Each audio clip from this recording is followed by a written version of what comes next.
Welcome to Virtual Concert Hall's live programs. Thank you for joining us. My name is Jennifer Savage, and I'll be your host for today's show.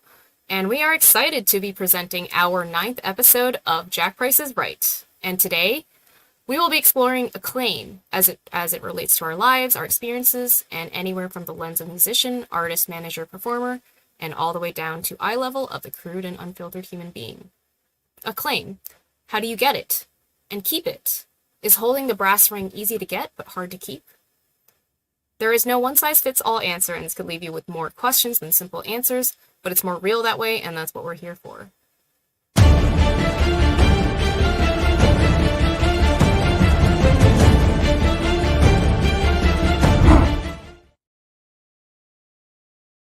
Welcome to the Jack Price is Right live show, and just to show you what we're about, here is a little preview to recap our last installment. What do you think? Well, there's that word prepare. Isn't that right? incredible? Tying it into our previous episode. Wow. I think we had a whole hour on that. So Sure did. You don't need anything. You want them. Okay? People want competitions. Everything is spectacular to killing off somebody and then a winner emerges. Or you get a job and there are 500 applicants, and you're the only one that got the job or whoever got the job. That's not a very nice thing. Without competition, someone would just slouch around and say, well, I'm doing good enough. They're promoting the competition, not the winners or the person that gets the job. Yeah, no one's going to die in a contest, I don't think.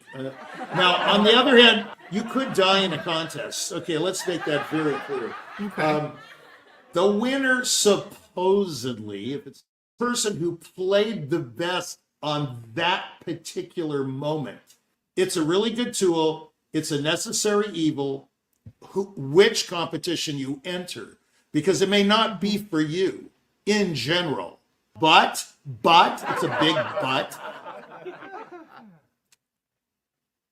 Well, you see if you're qualified for it. No. If you with the job description. Yeah. Thank you, Kiki. I love that.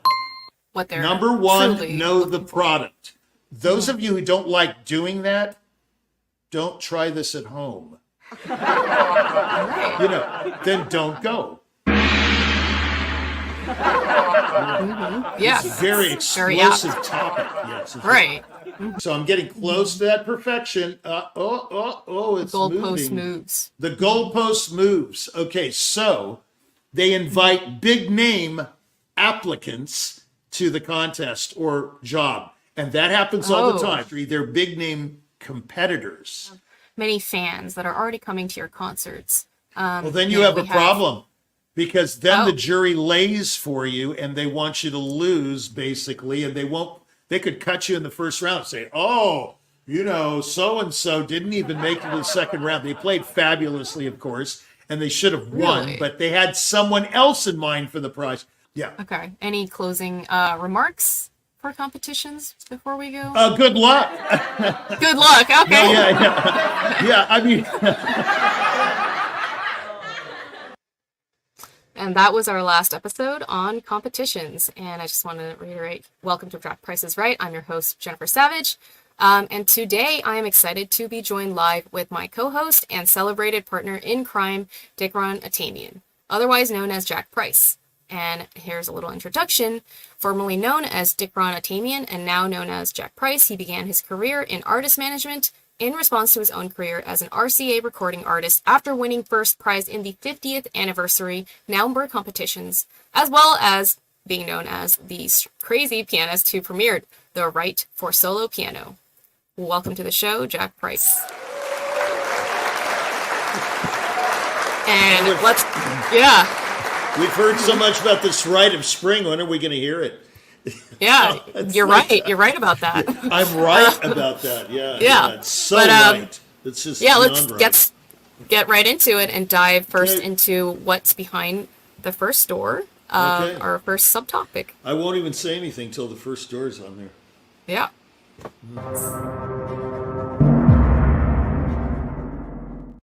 So Acclaim, is it really critical?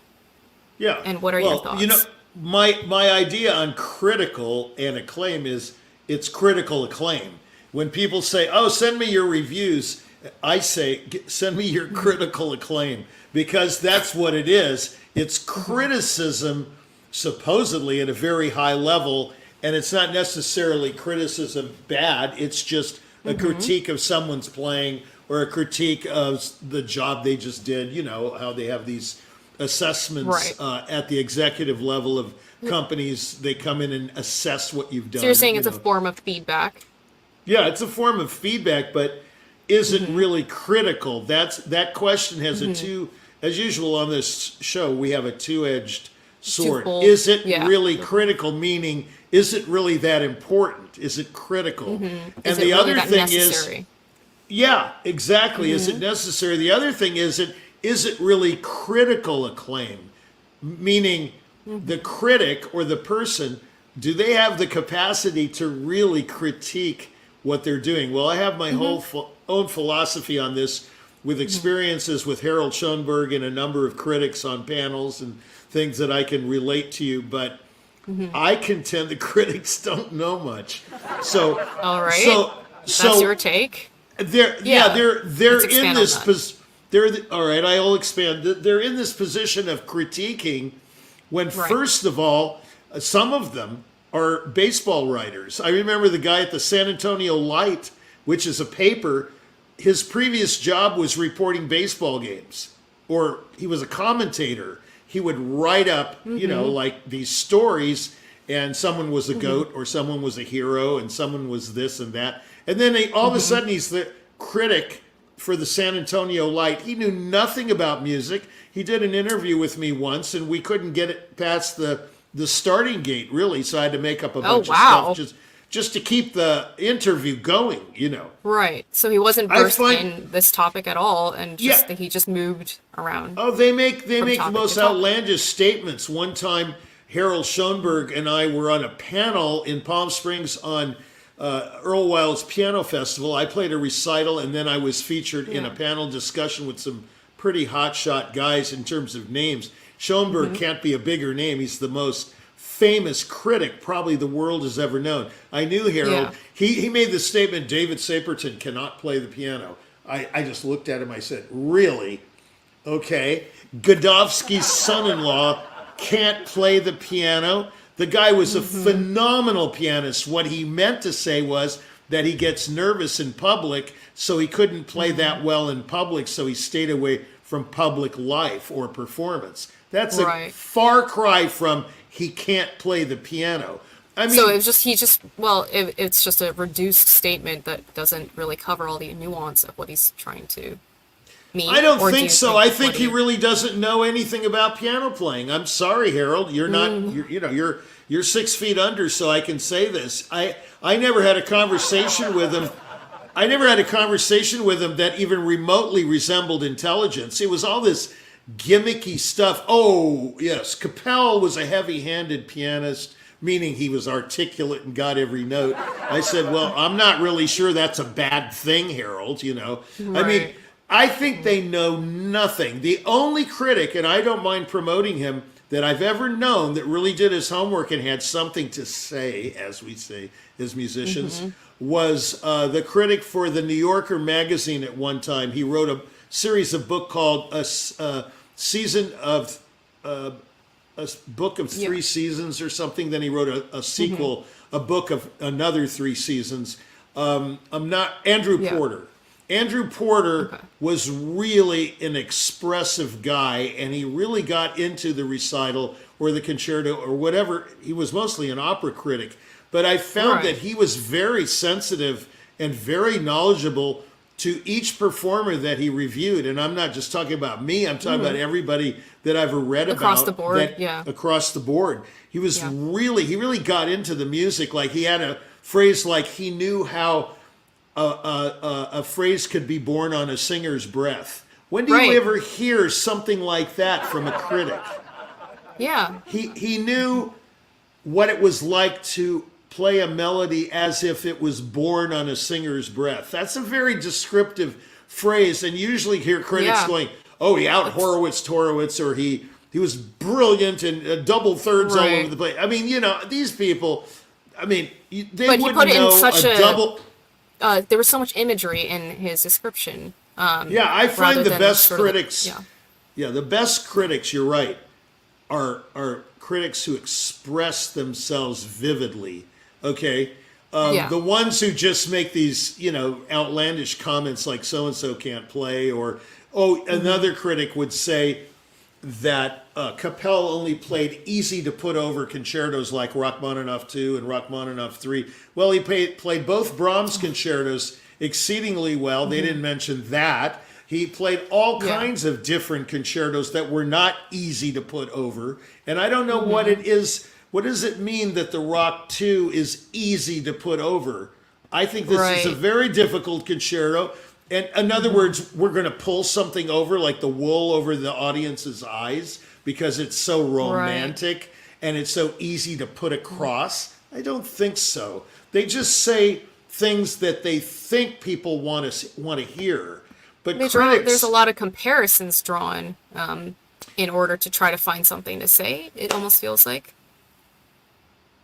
Yeah, they can draw comparisons. I'm all for comparisons. I've seen reviewers review 3 piano recitals or 3 violin recitals in a row, and they would compare the artists. That's okay. I mean, comparisons are fine. I mean, long as they're long as it's based in intelligence and knowledge, and and actually listening to what they're doing. One time, a very great violinist walked on stage drunk.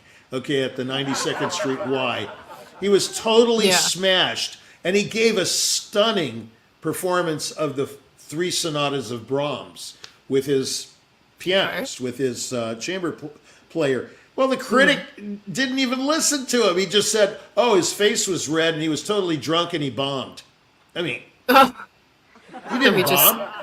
He drew a bunch of assumptions. Yeah. Well, it's not even an assumption. He just didn't report the concert. He reported what he wanted to report, that he thought would sell papers, that, so-and-so was totally drunk and he barely could get through the Brahms sonatas. That wasn't true. I was there. He played them brilliantly and he was drunk. Well, hey, whatever floats your boat. If you're drunk and you can play, I guess it's okay. I don't know. But the point is, critical acclaim is not really what it is. It's just people are looking for acclaim, like one-liners, like, the greatest something of the 20th century, and they don't care who said it either. Yeah. So they're looking for that sort of a recognition, validation, but then you're also making a distinction between just straight-up acclaim and critical acclaim. Well, I mean, it's like, yes, I am. The other thing is, Lincoln said, and I said this on another show, that he who has the heart to help has the right to criticize. I've rarely seen a music critic or a food critic or a movie critic say anything constructive to the movie makers, to the artist, to the chef. Yeah. They just pan it, or they say it's fabulous, but they don't say why it's fabulous. That's There's nothing important. Substantive to what they're saying. Substantive, absolutely. The why is very important. Why is this enchilada so delicious? Oh, it's delicious, but I don't know why. I mean, come on. Surely he had an inkling of why it's deeper. Great. Yeah. I mean, they're just superficial. That's exactly what I think. Well, let's go on to the door number 2 and see what the next subtopic is.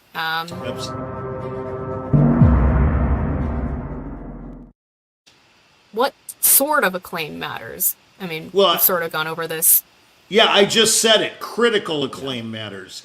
But on the other hand, there's another kind of acclaim, like, for example, Van Cliburn going down Madison Avenue or whatever avenue it was when he won the Tchaikovsky and he had a ticker tape parade. That's another form of acclaim, but that's paid for. So that's hardly what I would call acclaim. Yeah, I mean, those are all rigged, prepared situations. I mean, who goes up in the building and millions of people are throwing ticker tape? No, they're paid to go up in those tall buildings and throw down ticker tape. I mean, so there's like promotional, that's promotional acclaim. I mean, there are all, I should use the English language properly. There are all kinds of critical acclaim, and there are all kinds of just plain acclaim. When they say someone's acclaimed worldwide, let's delve into that. What does that really mean? I mean, it should mean that the person, Right. whatever discipline, I don't care if they're a chef or they're a pianist or whatever, has garnered comments from the peanut gallery, okay? And that these comments are critical about their work, meaning they're detailed, okay? That doesn't mean they're criticizing them. It just means they're detailed little synopsis or paragraphs about what they do. That's critical acclaim. I mean, a critic in the music field should offer some real criticism, not just, you know, the guy was yawning through the whole recital or something like that.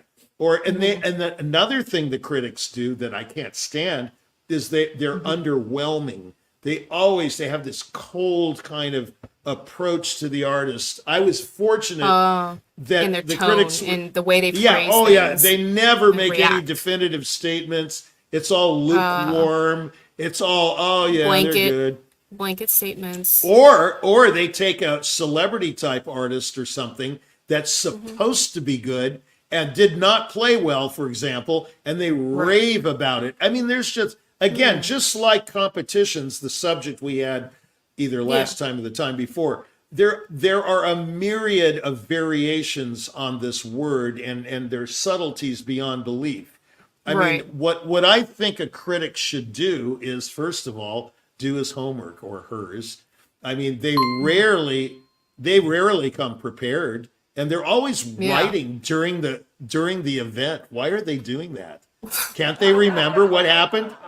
Can't they remember that, oh, so-and-so took some time here on this phrase, or, you know, there was a structural pause here before the final chord. I mean, surely if they're listening, those things are going to be paramount in their minds when they go home at 12 midnight to do the review.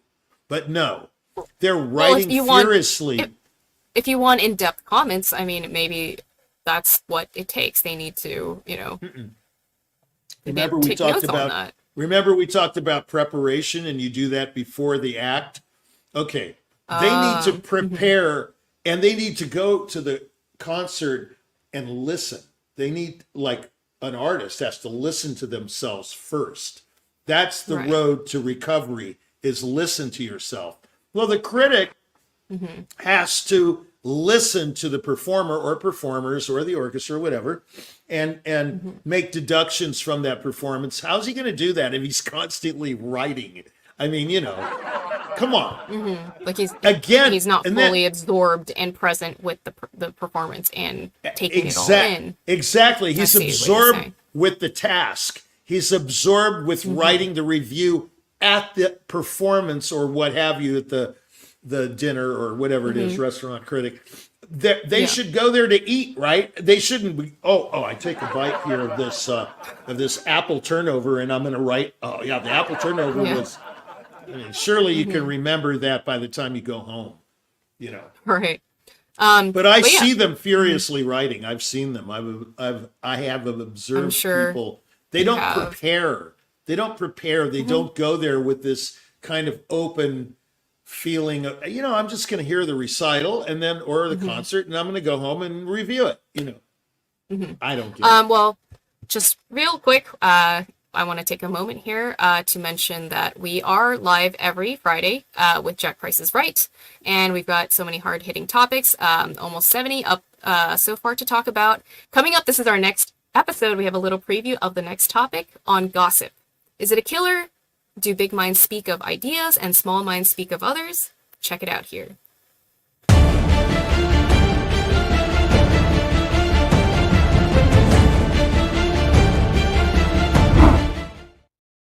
You can check us out on our YouTube channel at Virtual Concert Halls. We are also on Twitch, LinkedIn Alignable, and we are streaming to all major platforms. And you can find out more info here on virtualconcerthalls.com, as well as priceattractions.com. And also, exciting new season that we have planned out and coming up for the season of 2025 to 2026. We've got a little preview here to show you our upcoming season that is filled with shows, events, performance opportunities, auditions. Check it all out. There is a huge array of things that we do here at Virtual Concert Halls.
And that was our upcoming season for 2025 to 2026. And check us out on virtualconcerthalls.com, our YouTube channels, or all the major platforms, as we got a lot coming up in store. So don't miss out. And we would also love to hear from you with our Jack Price is Right live show. Any and all feedback is welcome, positive and negative, of course. And back to what we were saying, let's see what is behind door number 3.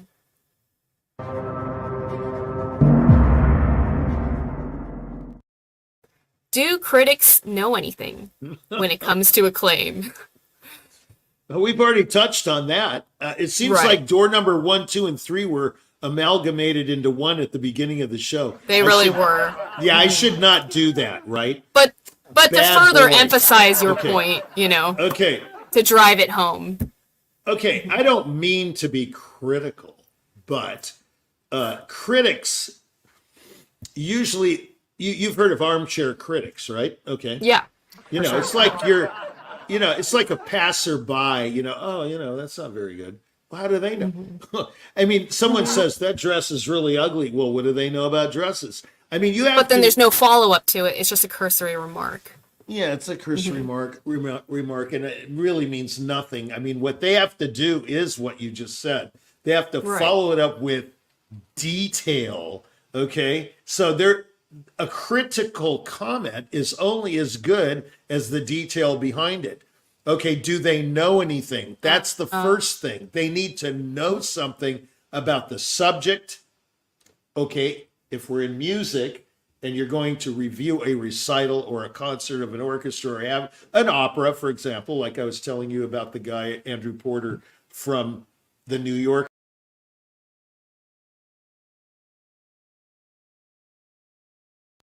La Boheme, or, Cose fan tutti, or any of these major operas, he knew the libretto inside out. I know because I read his stuff. Right. And I wasn't at all those performances, of course, but you know what I mean.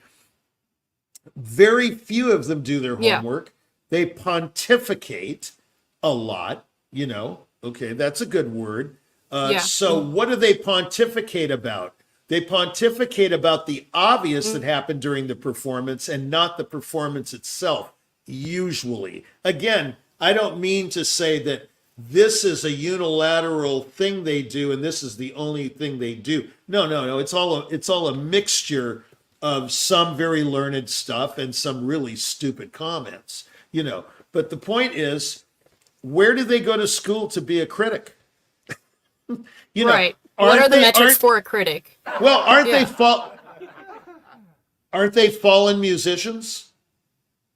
Let's say in the musical, Ooh. aren't they fallen chefs who can't make an omelet? Aren't they these guys that assess these CEOs and everything? You're going to tell me they know exactly what they're assessing? I mean, come on, most of these guys just operate all by themselves in a vacuum. I mean, since when does a CEO get reviewed? I mean, come on. They do what they want to do. No one's really, keeping track or check of where they're coming from. That's it. You're talking about oversight. there's no oversight. There's no oversight for critics. No, there's not. They like I said, one was a baseball player, maybe someone was an art critic, and the guy at the paper, the Cleveland Plain Dealer, said, you know, we really need a music critic. We really don't need an art critic. Can you switch over? Right. Yeah, there isn't really a metric where we're like, yes, this is an amazing critic. Everyone is just a critic, and there's no distinction of like. But then that becomes a question of what value does that feedback from theirs bring? Yeah, acclaim or critical acclaim? What do they mean? Do they really mean much at that point? Well, it's not critical. Yeah, it's not critical acclaim when you report what happened at the concert instead of reporting about the performance. See, sometimes critics, that's why I say they know nothing. They'll say, oh, there was a very distracting noise in the back of the hall, and the pianist started revolving around the piano, meaning he had a histrionic type of, his body, he did a lot of motions like Lang Lang or something like that, Right, where they're throwing their, they got the purple hair. And there's something. Yeah, so they're always focusing on these. Nigel Kennedy was another one. I don't know if you remember this violinist. He colored his hair. I knew Nigel. He's quite funny. He said to me one day at Bagel Nosh, he goes, Rich, I'm going to do some damage at the Philharmonic tonight. Then I said, Okay. So, meaning, basically he was saying, I'm going to play my rear end off, but damage meant, So the question is, did that critic report on Nigel's performance of the Tchaikovsky, or did he report about the color of his hair and how weird he looked on stage? And he is kind of, histrionic type guy. Okay, so I don't think that's fair to Nigel Kennedy or Lang Lang. I think that's their style. So Lang Lang likes to, do all these excruciating things in his face. I don't care. Just close your eyes if you can't handle it and listen. Listen to the performance, man. Listen. Well, speaking of listen, we have another clip in our archive to listen to and check that out right here.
And that was Chopin Polonaise in A flat, Heroic, Opus 53.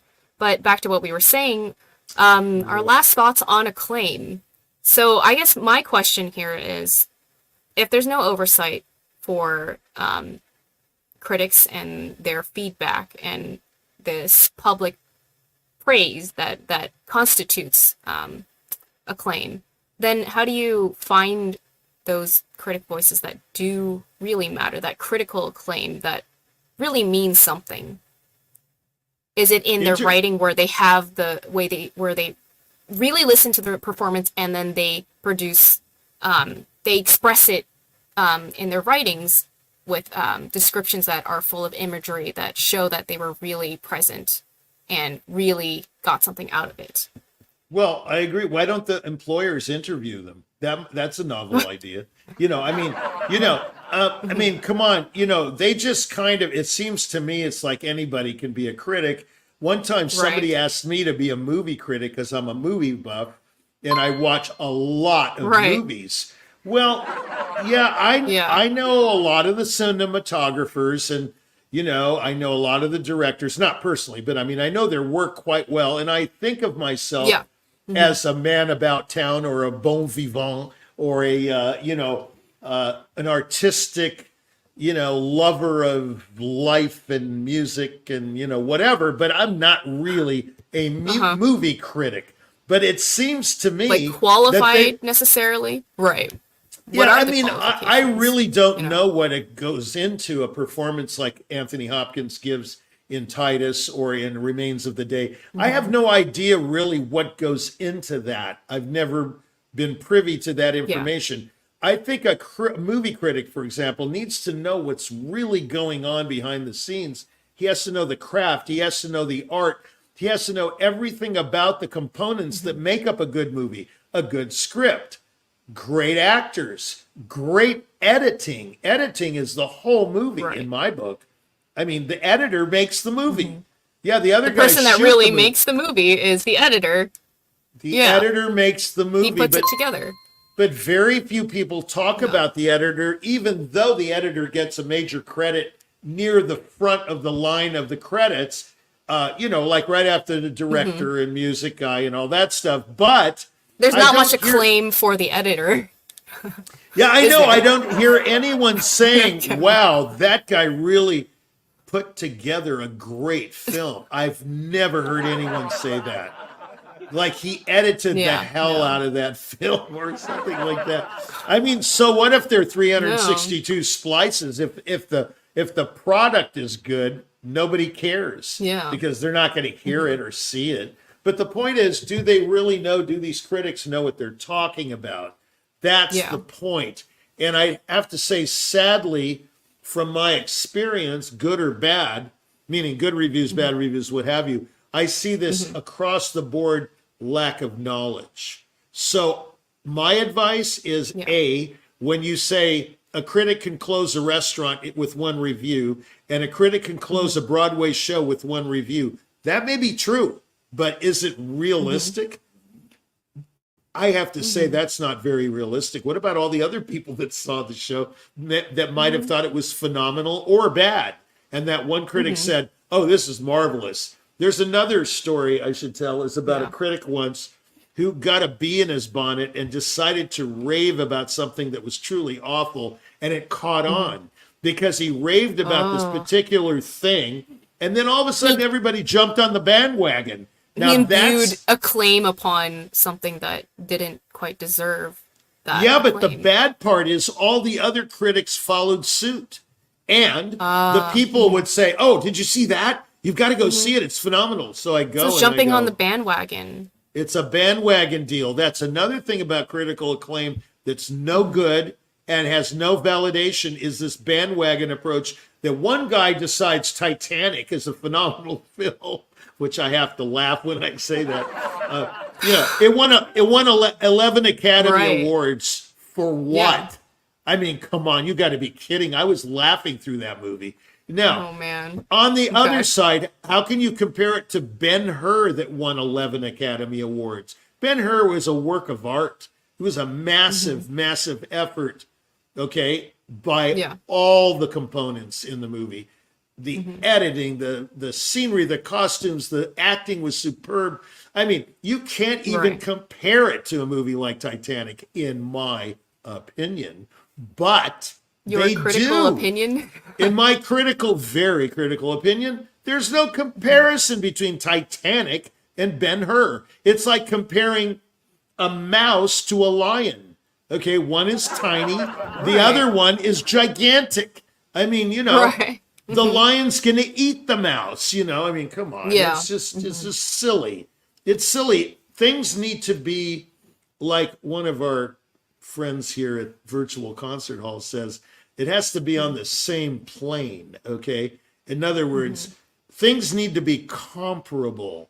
That's why the word comparison, critic, review applies. If things are not comparable, then why do you compare them? That's the thing. Right. You have to, if you're going to compare two things, make sure they're comparable. Hello. Right. Start from there. Start from there, like with anything. Yeah. Anything. That's all I can say. I hate to cut you off here, but we are running out of time, and I think that's all we've got here today for Acclaim. And I think it's been really interesting getting your take on your experiences with critics, with Acclaim, and really delving into the distinctions of the intricacies of what Acclaim means in different contexts and from who. Yeah, I just want to thank you for being with us today, Richie. Sure. It's been great having you on. Great. And yeah, with that, the time is right. We've got to go. And I do want to take a moment here to thank our partners and sponsors. We have so many collaborators, so many organizations from all over the world, internationally at this point. We're filling up all our pages here that are working with us and here with us every step of the way to make our broadcast possible here at Virtual Concert Halls. And you can see all of them up on our screens here. And also, I do want to make a little shout out for our production team. And today's broadcast was powered by Christian Pelagi. He was directing behind the scenes. And they're all our rest of our wonderful team. So many talented individuals just making it all possible with us. We couldn't have done it without you, and we're sincerely grateful to have everybody on board with us. And with that, I think that's all we've got today. This has been Jack Price is Right. I'm your host, Jennifer Savage, and I hope you've gotten a little something out of it. I know I did. See you on the next one.